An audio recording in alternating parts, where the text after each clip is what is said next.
Hello office executives.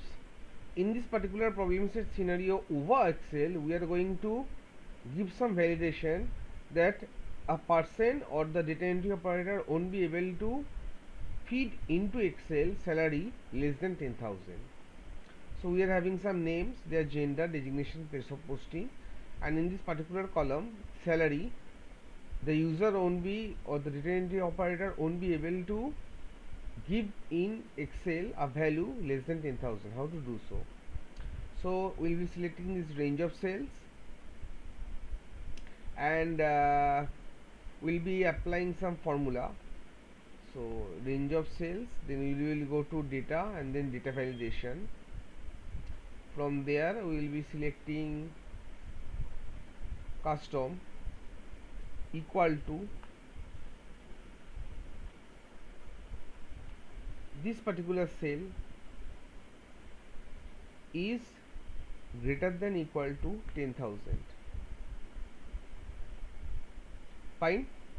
So now $E2 means that the reference would change to E2, E3.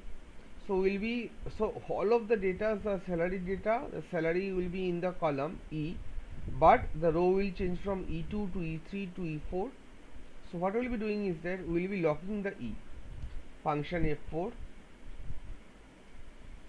So $E2 greater than 10,000. This is the formula which I have applied.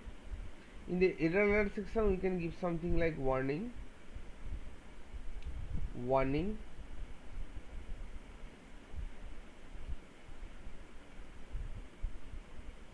salary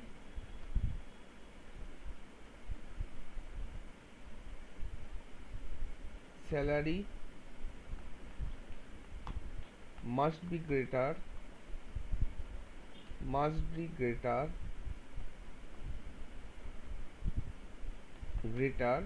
than 10,000. Then hit OK. Now let's type in a value to enter must be greater than 10,000. This is the error we are getting. Let's try with another cell 4 salary must be greater than 10,000. So if we give a value which is greater than 10,000, 10,000 and hit enter, it is taking in the value. But any value less than 10,000, 999, this 999, this won't be accepted. The user won't be able to input this value. Salary must be greater than 10,000. So that's all. That's a problem set scenario over data validation.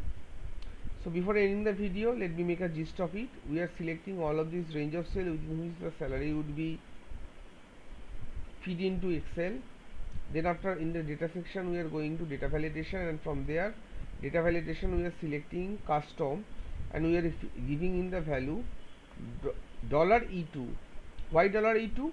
So E is the column which will be fixed, in which the salary would be feed into, and the 2 will change from 2 to 3, so the row will change but the column will remain fixed. That's why $E2.